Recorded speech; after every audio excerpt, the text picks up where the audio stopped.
The war to end all wars. Next on Columbus Neighborhoods.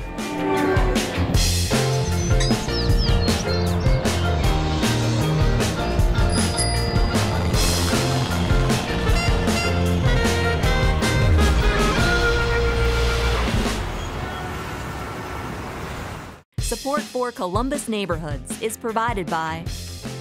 At American Electric Power, we've been proud sponsors of WOSU Public Media for many years and strong supporters of our headquarters city here in Columbus, both downtown and in neighborhoods like yours. State Auto Insurance Companies, transforming to become a digital provider of auto, home, and business insurance. And for nearly 100 years, committed to the people and neighborhoods of Central Ohio. State Auto. The Columbus Foundation. Smart philanthropy for a smart city. ColumbusFoundation.org. Bailey Cavalieri. Your relationship with your law firm doesn't need to be complicated, it just needs to be right. CODA. Keeps our community moving forward. Falgren Moortime Marketing and Communications. Think wider. Ohio Health focuses on you and your family with a mission to improve the health of our communities. Women in Philanthropy at Ohio State, changing lives by giving together. And by contributions from these and other Columbus area families who support WOSU. Thank you. World War I was known as the Great War, and when the United States entered the conflict in 1917, there was a rapid mobilization of men and material to the war effort. Camp Sherman in Chillicothe was a massive complex that included more than 1,000 structures, but they're all gone now. Here's the story of the rise and fall of Camp Sherman.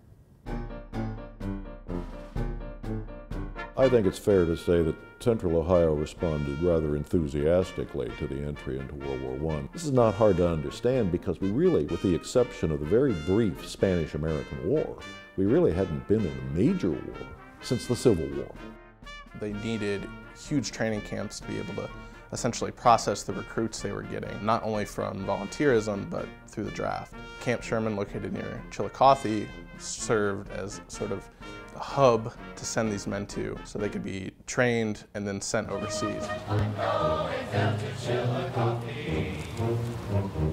Camp Sherman was built in approximately 3 months. It was designed originally for 45,000 people, plus 12,000 animals. The main camp area was over 2,000 acres. There was the maneuver grounds, which was also a little over 2,000 acres. The rifle range was about 6,000 acres, and then there was another large area which was south of here. And they built between 1,000 and 2,000 buildings on the site, and then they had the ancillary buildings that were necessary for the support of the camp. The laundry, they had the base hospital. It had the Camp Sherman Library. There were 11 YMCAs. There was a YWCA. This is one of 6 camps who had black soldiers, and the YMCA, for reasons at the time, could not handle the area of the black soldiers, so the YWCA stepped up and they built the hostess house out there. The British and the French had been in the trenches fighting trench warfare for 3 years before we ever got into the war, and we didn't have the military personnel to teach them how to fight this kind of war, so they brought over French and British officers to train the men that were here. The war in Europe is going on where both sides have a number of new weapons. We have the machine gun, and so we had to learn how to deal with that when they're firing over the trenches. We had poison gas. There were 2 kinds of poison gas that was introduced over there. We had the airplane, which during the course of the war turned into not just fighter planes, but bombers. The tank. So they had to learn new tactics. The men were encouraged to be a part of the community, and the community was encouraged to make the men welcome here. So the fraternal organizations, the churches, all of them converted their recreational rooms in to accommodate the soldiers that were in town.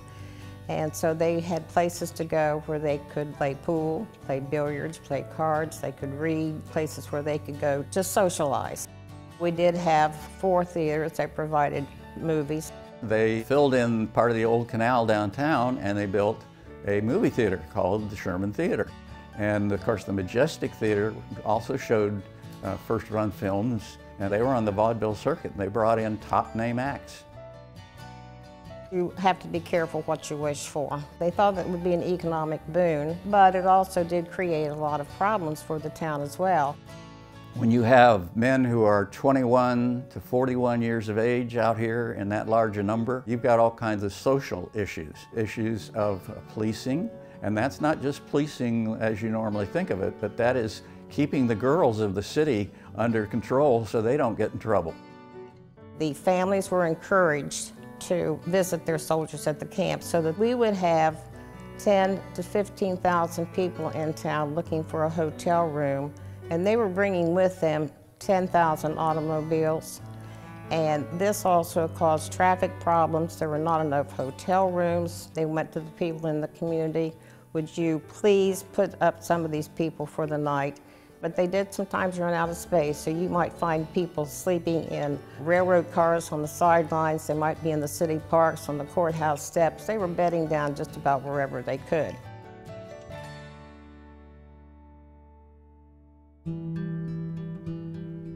The influenza was a worldwide epidemic. Neither side of those in the conflict wanted to report how many people had it or died from it. Spain was a neutral country at that time, so they reported all of their deaths and illnesses. So it kind of got the nickname the Spanish flu. Here in Camp Sherman, there were 1,177 military who died here. Camp Sherman had the largest incident of death from the flu from any of the other military camps. Percentage-wise, Chillicothe had one of the lowest because the city fathers immediately took precautions. Camp Sherman was quarantined, and the city itself began also quarantining part of the town. They had so many dying so fast that they were loading them in wagons and trucks and transporting them downtown. The military had to be brought in to help do this because the local funeral homes were just overwhelmed. The Majestic Theater was used as a sort of makeshift morgue where the bodies could be prepared and drained before they were sent back to their hometowns. One of the interesting things about Camp Sherman was the black soldiers were isolated. They were actually what they called black divisions. They didn't get the flu. There were also conscientious objectors who were here. They were isolated. They didn't get the flu. So it was the main part of the base who actually ended up with the flu and who passed away.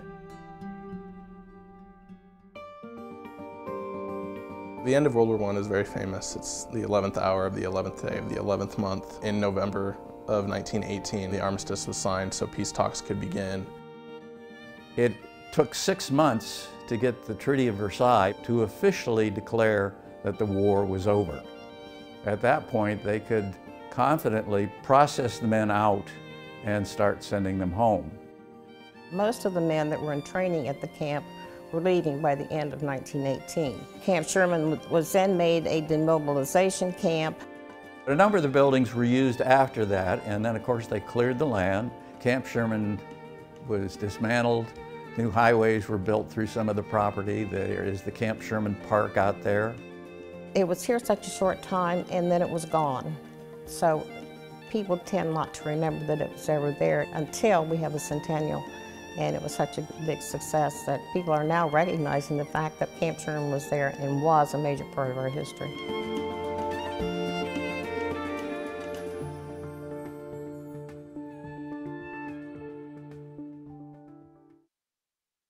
Camp Sherman in Chillicothe is gone, but a military installation in Whitehall that was active in the First World War is still operational. We're riding shotgun with architectural historian Jeff Darby. Today we're going to visit the DCSC, which was the Defense Construction Supply Center. It's known now as Defense Supply Center Columbus. I learned as much as we can about the whole history of a really important facility that a lot of people in Columbus just don't know about. Okay, we're through security, we're in the building. It's time to tour here. A couple of people are going to show us around. Here in the gallery, Tony, Jeff Darby, good Jeff, to see you. nice to meet you. Tony, Nice Jeff to meet Darby, you, Jeff. good to see you, the two Tonys. So tell me about the DCSC. You opened in, what was it, May of 1918? May of 1918, and these pictures here are the earliest pictures we have of the depot when it was constructed, and you can see the various construction sites. Back then we handled food. Like the first shipment that came here was boxcars of pork and beans. And we evolved into weapons systems. And So the military moves on its stomach first, and then you get the weapons. about anything you could see in the Army back then came from here, like even church organs for the chaplains. We had those. And So you mentioned boxcars. Of course, you're by a major railroad line at the time in 1918, and that must have been one of the reasons, or if not the main reason, that you located here. But we had a rail spur all the way around the installation. We took that out in about the 1990s. Well, this is great, but I'd like to see more. Can we go out and have a look around? Maybe you can show some of these facilities By all to us? means. Okay, well, thank you. After you. This 40-acre plot to the right of us here was where the original 9 warehouses were located. And roughly how many square feet in each? They were 275,000 square feet. Yeah, pretty big buildings, all right. Yeah, no, everything was pretty good size. Let me do a little math. That's what, roughly 6 acres under roof in each building? Correct. Wow. So activity here was much greater during World War II than during World War I. That's an accurate statement, you'd say? Oh yes, yes. We had our highest population here during the World War II. And the functions it was performing then, they were similar to what you're doing today, what it always had been? It's really a supply center? Well, we don't do the warehousing today like they did back then. Back then it was mostly warehousing all these spare parts and items.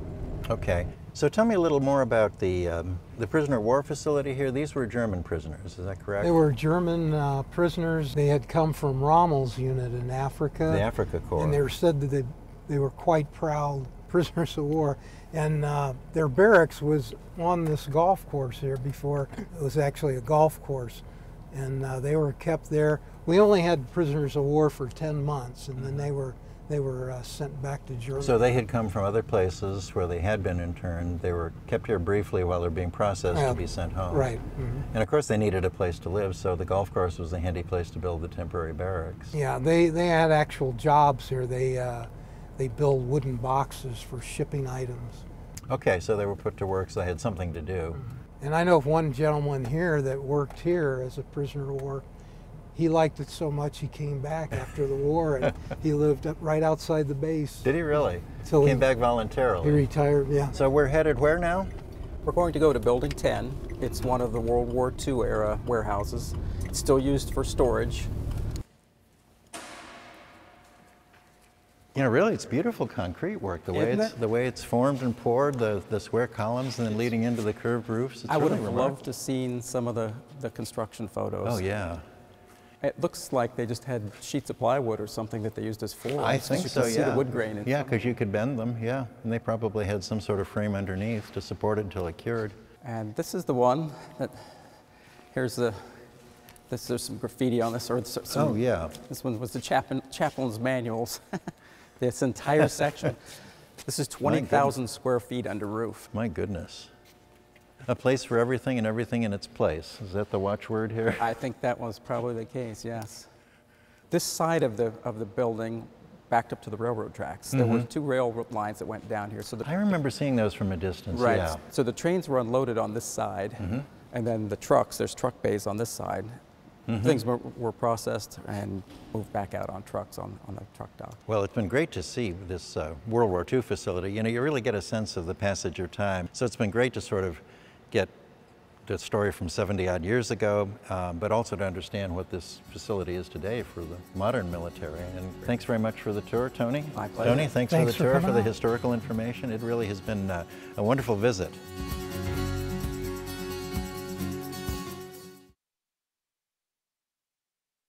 Men from all over Ohio were stationed at Camp Sherman. An exhibit at the Columbus Jewish Historical Society includes letters from a Columbus soldier to his sweetheart back home. Letters Home, Central Ohio Jews in World War I offers compelling and moving insights into the doughboys who were about to be over there. September 5th, 1917, Camp Sherman. Dearest Anna, first day of a soldier's life passed with plenty of excitement, and we had one good meal. The second was not so good because we had to wash our own dishes, which consist of a cup, pan, plate, knife, spoon, and fork. The food so far is good, but there's not enough of it. We each have our own cot, straw mattress, gray army blanket on top of it, and a regulation olive drab blanket.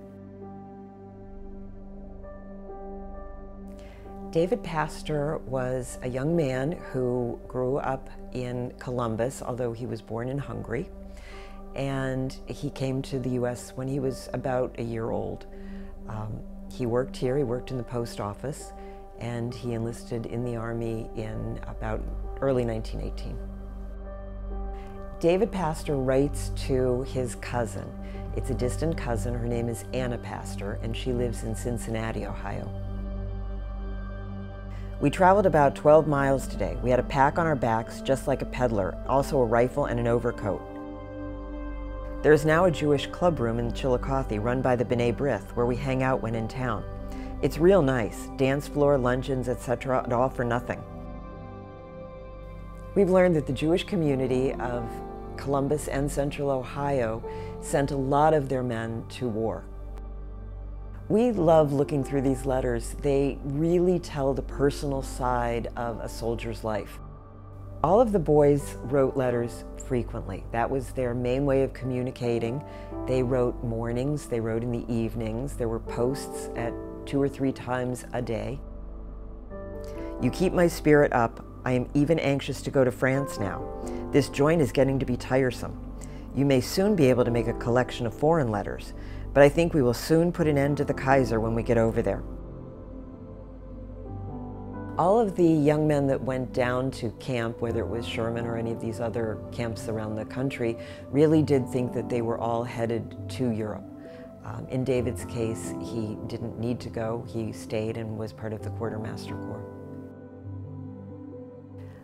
A military life was very dangerous, and it was surprising to some of these young men. They had the flu epidemic, which became something that really took over the camp. I was at the hospital tonight to visit a boy who was sick. He was unconscious when I saw him and died an hour later, and I never want to see anyone suffer like he did. I could hardly stand there and watch his agonized gasping for breath. When I got out, I was almost overcome with horror and sorrow, for he was certainly a nice boy and a good pal.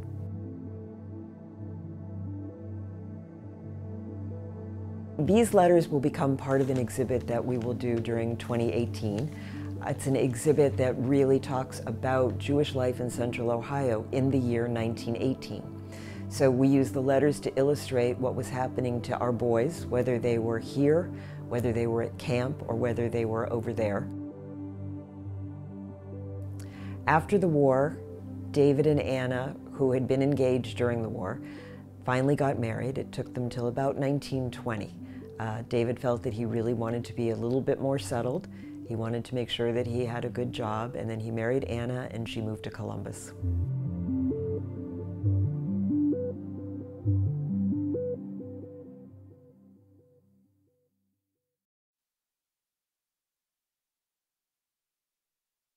World War I was fought on several fronts. Stateside, there was a concerted effort to rally Americans to support a war that many people had opposed. We visited Ohio History Connection to see how Germans were portrayed in those campaigns to shape popular opinion.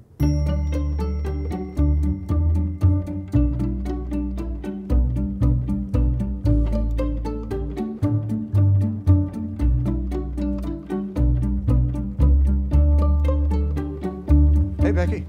Hi, Brent. How are you? I'm great. Oh, well, we know World War I was fought on many fronts, and one of those was the propaganda front. And these posters have something to do with that, right? They do indeed. This is a collection of posters from our state archives, and these two right here are recruiting posters. This one was designed by Columbus artist Howard Chandler Christie. This one actually is kind of neat because we have the address down here, and it hung at 152.5 North High Street in Columbus. Let me go back here for just a second. Sure. Why is this so small? This one is so small because it hung above the window in a streetcar. That was the great thing about posters. They were really easy to reproduce for different formats. So for streetcars, magazines. This one, for example, is the original artwork for a poster that would have been later printed.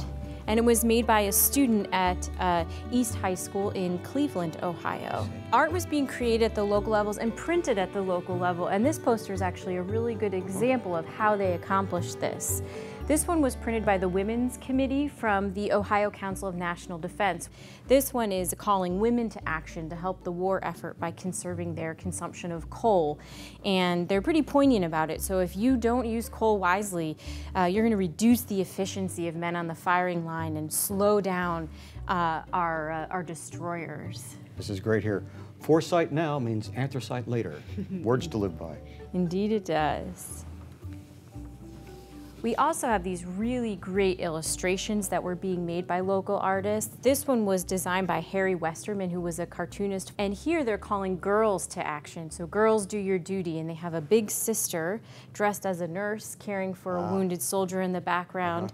And it's asking for girls to buy thrift stamps. Gotcha. The posters mainly dealt with enlistment, home front issues, and then war finance.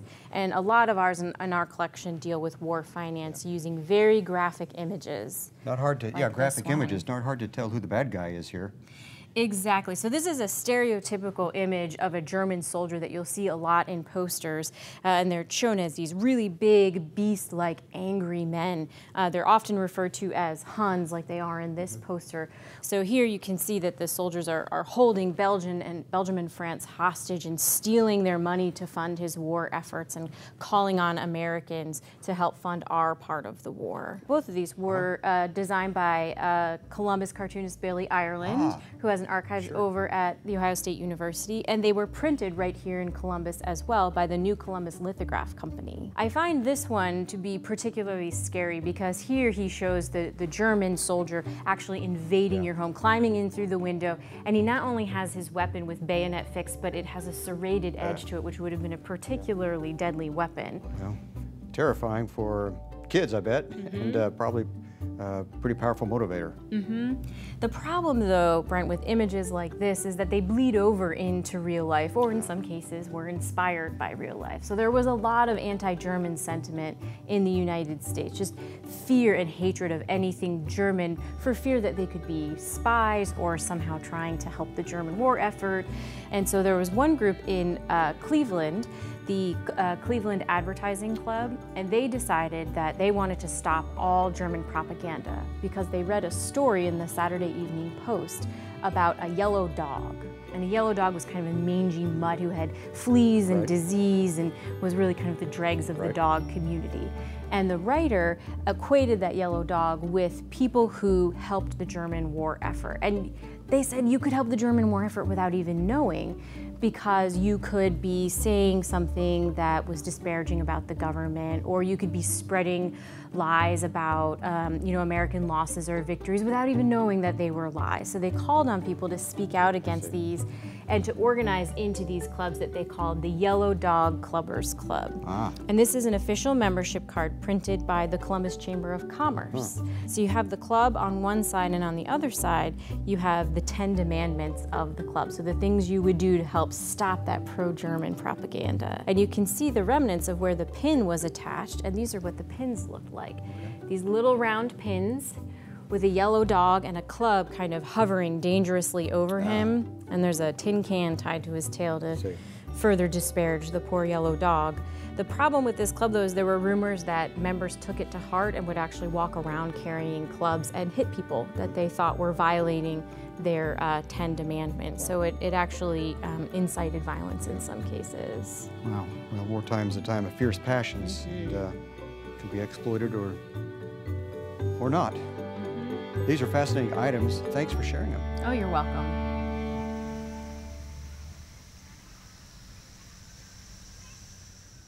Thanks for being with us. And remember, you can catch all our episodes on columbusneighborhoods.org. Plus, see our stories on the WOSU mobile app. And you can follow us on Facebook, Twitter, and Instagram. We'll see you back here next week on Columbus Neighborhoods.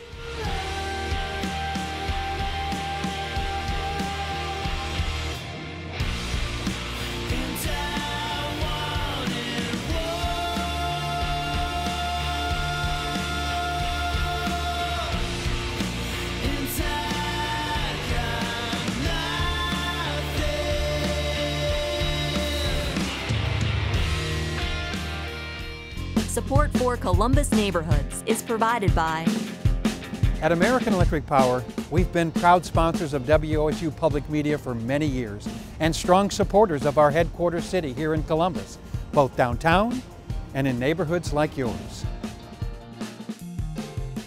State Auto Insurance Companies, transforming to become a digital provider of auto, home, and business insurance.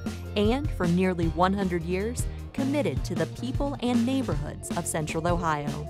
State Auto. The Columbus Foundation, smart philanthropy for a smart city. ColumbusFoundation.org. Bailey Cavalieri, your relationship with your law firm doesn't need to be complicated, it just needs to be right. CODA keeps our community moving forward. Falgren Moortime Marketing and Communications. Think wider. Ohio Health focuses on you and your family with a mission to improve the health of our communities. Women in Philanthropy at Ohio State, changing lives by giving together. And by contributions from these and other Columbus area families who support WOSU. Thank you.